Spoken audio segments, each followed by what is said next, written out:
ये वीडियो बहुत ज़रूरी है, इसमें बहुत लोग बहुत गलत करते हैं। जैसे देखिए, एक परिमेय संख्या और एक अपरिमेय संख्या का गुना करेंगे तो अपरिमेय आएगा। यानी कि देखिए, परिमेय और अपरिमेय का हम गुना करें या भागा बनाए या जोड़ बनाए या घटाव बनाए, दोनों हर कंडीशन में अपरिमेय होगा। अब ऐसा कैसे अपरिमेय होगा? मान लो आप बोले एक आम है एक इमली है, बोलो जो है कितना आम हुआ? आप बोलेंगे सर पागल है, एक आम एक इमली कैसे जोड़ाएगा? अब बोलेंगे एक आम में से एक इमली घटाओ कितना है? सर क्या आप पागलपन वाला सवाल कर रहे हैं?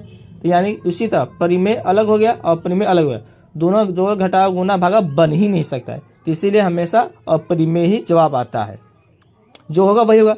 अब बोलेंगे एक इमली गुने एक आम, क्या होगा? तो एक इमली एक आम होगा। एक इमली जोड़ एक आम, क्या होगा? एक आम और इमली होगा। एक आम में से एक इमली सर घटे बन करें, आम में इमली वापस मिलेगा हमको। तो इसीलिए एक परिमेय और एक अपरिमेय का जोड़ हो, घटाव हो, गुना हो, भागा हो, कुछ भी बना लीजिए, अपरिमेय होगा। अब सवाल हुआ दोनों परिमेय होगा, तो दोनों परिमेय होगा तो उसका जवाब भी, अब उसको जोड़ बनाइए, गुना बनाइए, घटाव बनाइए, भाग बनाइए, हमेशा परिमेय होगा। अब जैसे एक दो आम है, दो आम गुना कीजिएगा, 2 दूना 4 हो जाएगा। 2 आम में 2 आम जोड़ोगे तो 2 हो जाएगा। 2 आम में से एक आम घटा तो 1 आम होगा। मैंने आम में मिल रहा है गुना करने पे या जोड़ने पे घटाने पे। अब बोलेंगे 2 आम में 2 आम को गुना करो कितना होगा? 4। क्या आम मिला ना, इमली थोड़ी मिला। अब बोलेंगे 2 आम और 2 आम कितना होगा? तो 4 आम। 4 आम ना, इमली थोड़ी हुआ, दूसरा थोड़ी हुआ, आम नहीं मिला वही। तो परिमेय को आम जोड़े तो आम हुआ, आम में से आम घटाता आंसर में आमे मिलेगा। इसीलिए बोला जाता है परिमेय दोनों होगा संख्या, तो जोड़ कीजिए, गुना कीजिए, भागा कीजिए, कुछ भी कीजिए, परिमेय ही आएगा।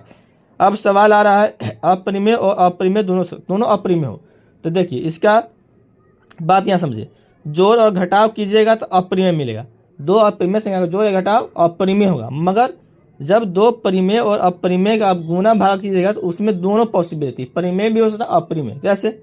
अब बोलेंगे एक, अब मान लीजिए आम अपरिमेय है, आम परिमेय संख्या है, आम को परिमेय संख्या मान लिए। अब दोनों अपरिमेय, तो हो सकता है दोनों इमली हो, तब बोलेंगे इमली गुने इमली, तो आप बोलिएगा 2 इमली। अब बोलेंगे इमली को इमली में जोड़िए तो इमली इमली जोड़ाएगा, तब बोलिएगा सर तो परिमेय हो गया। नहीं परिमेय, क्या है कि आम परिमेय ना, आम को हम परिमेय मारे हैं, इमली तो अपरिमेय है, तो जोड़ दिए तो ये 2 हुआ, मगर अपरिमेय नहीं हुआ वो। उसी तरह जैसे भागा देंगे तो आम को हम परिमेय मारे हैं, तो हो सकता है कि 10 को इमली को 5 को इमली से भागा देना है तो हो जाएगा। और वही मान लीजिए अपरिमेय कुछ भी हो सकता है ना, आम को परिमेय है, तो मान लीजिए हम कहेंगे 10 को सेब में से 5 को इमली से गुना कीजिए तो अपरिमेय हो गया। 10 को सेब से 5 को इमली को भाग दीजिए तो अपरिमेय हो गया। तो इसीलिए भागा और गुना अपरिमेय दोनों हो सकता है।